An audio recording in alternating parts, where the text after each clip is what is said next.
எளிமையின் பாதையில் தகப்பனே உம் தோளில் சுமந்ததை நான் மறப்பேனோ, சுமந்ததை நான் மறப்பேனோ. எத்தனை அன்பு என்மேல், எத்தனை பாசம் என்மேல், எத்தனை அன்பு என்மேல், எத்தனை பாசம் என்மேல், இதற்கு ஈடு என்ன தருவேன்? தந்தை மகன் தூய் ஆவியின் திரியேக ஆசீர்வாதம் நம் அனைவரையும் ஆசீர்வதித்து காப்பதாக. ஆமேன். இந்த காலை நேர சிந்தனைக்காக நியாயாதிபதிகள் 6ஆம் அதிகாரம் 23வது வசனம். கர்த்தர் அவனிடம், உனக்கு சமாதானம், பயப்படாதே, நீ சாவதில்லை என்று சொன்னார். அன்புக்குரிய இறை மக்களே, இன்றைக்கு உலக வாழ்க்கையிலே மனிதன் பாவத்துக்கு பயப்படவில்லை, தீமைக்கு பயப்படவில்லை, துன்பங்களுக்கு பயப்படவில்லை, எந்த ஒரு தவறுகளுக்கும் பயப்படவில்லை. அவன் பயப்படுகிற காரியம் சாவு. இந்த சாவை பார்த்து, மரணத்தை பார்த்து பயப்படுகிற வாழ்க்கையில் நமக்கு என்ன கிடைக்கும்? நாம் இப்படிப்பட்ட அநீதியை செய்து வந்தோம் என்று சொன்னால், ஒரு நாட்டினுடைய ஒரு கொடூரமான கொடுங்கோல் ஆட்சியின் மனிதனுடைய மனமாற்றத்தில் ஏற்பட்ட ஒரு பெரிய ஆட்சி, அனைவருக்கும் சமாதானம்.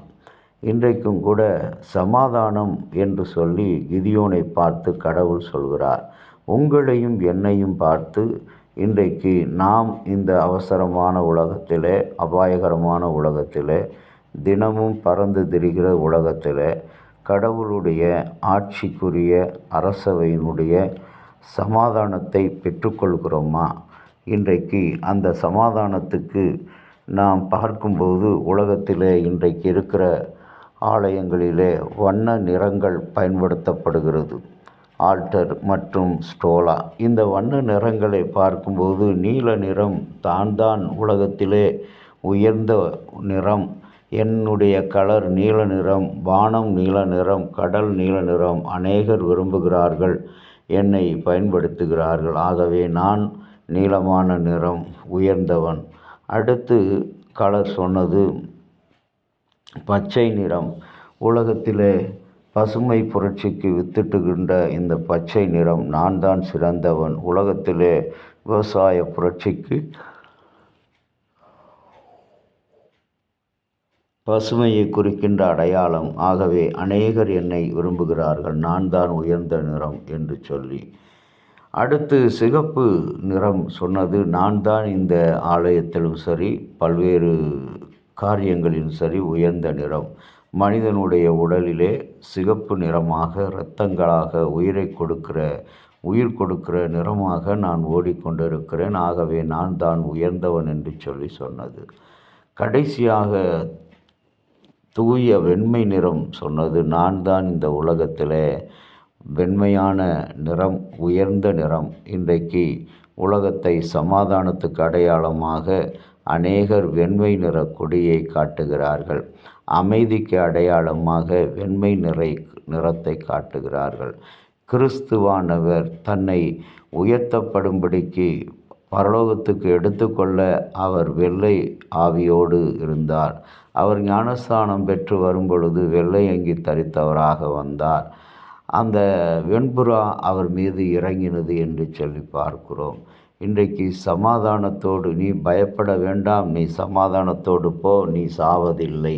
இன்றைக்கு இந்த சமாதானமான வார்த்தை உலகத்தில் பயம், வியாதி, வியாகுலம், வேதனை, சஞ்சலம் இவற்றோடு துயரப்படுகிற ஒவ்வொரு மனிதனுடைய வாழ்க்கைக்கு, சமாதானம் இல்லாமல் அலைந்து திரிகிற வாழ்க்கைக்கு சமாதானத்தை இன்றைக்கு வியாதி சரி, கவலையும் சரி, சஞ்சலும் சரி, நம்முடைய வருத்தம் சரி, வேதனை சரி நம்மை வாட்டினால் நம்மை விட வேதனை சமாதானம் இல்லாதவர்கள் யாரும் இல்லை. ஆகவே தான் ஆண்டவர் சொல்கிறார், நீ சமாதானத்தோடு போ, பயப்பட வேண்டாம், நீ இனி மறிப்பதில்லை என்று கிதியோனை பார்த்து ஆண்டவர் சொல்லுகிறார்.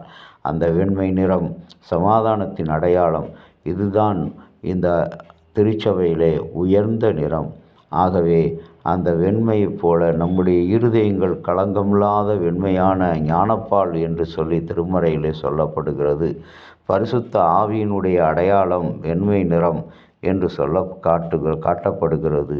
இன்றைக்கு அப்படிப்பட்ட வெண்மை நிறத்தை சமாதானத்தோடு உடையவர்களாக காணப்பட நீங்களும் நானும் அழைக்கப்படுகிறோம். இந்த பரிசுத்தமான வெள்ளிக்கிழமை நம்முடைய வாழ்க்கையில் ஆசீர்வாதங்களை, சமாதானங்களை, பயப்பட வேண்டாம் என்ற தைரியமான ஆறுதலான வார்த்தைகளை கொடுக்கிற நாளாக இருக்கிறது. கர்த்தரை நோக்கி ஜெபம் செய்வோமா?